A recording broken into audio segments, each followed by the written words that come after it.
किशोरी मोरी कहने किशोर है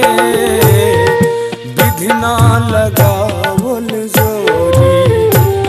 हे विधि ना लगावल जोरी केहन बेजोर है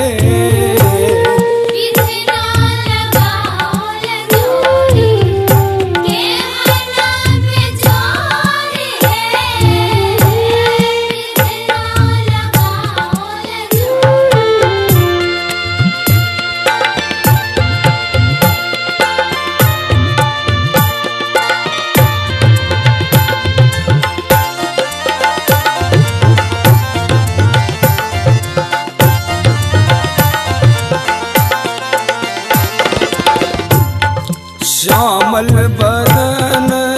घुंघरल घाटा घन घोर है श्यामल बदन घुंघरल घाटा घन घोर है एमहर किशोरी मोरी एमहर किशोरी मोरी पूनम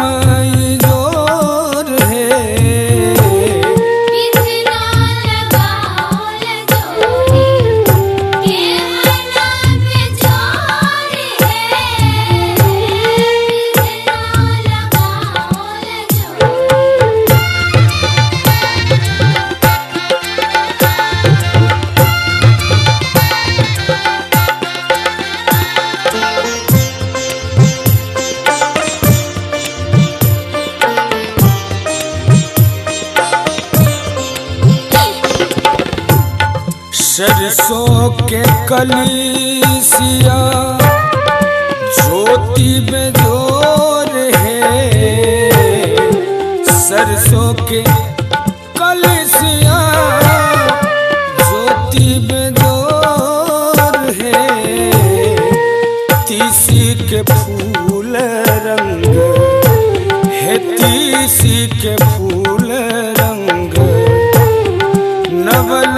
किशोर है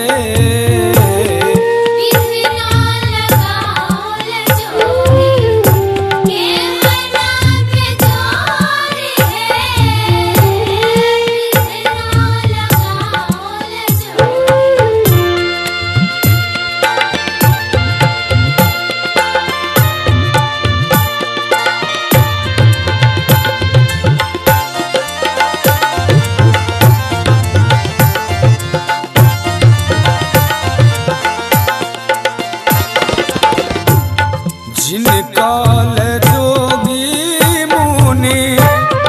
वन में धर ध्यान है जिनकाल जोगी मुनि वन में धर ध्यान है से मोरा पाँव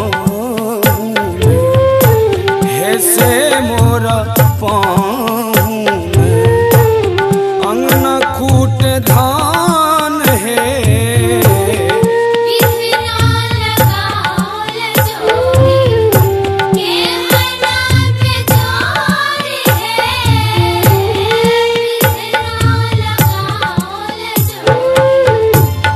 जहने किशोरी मोरी तेहने किशोर है जहने किशोरी मोरी तेहने किशोर है विधि ना लगा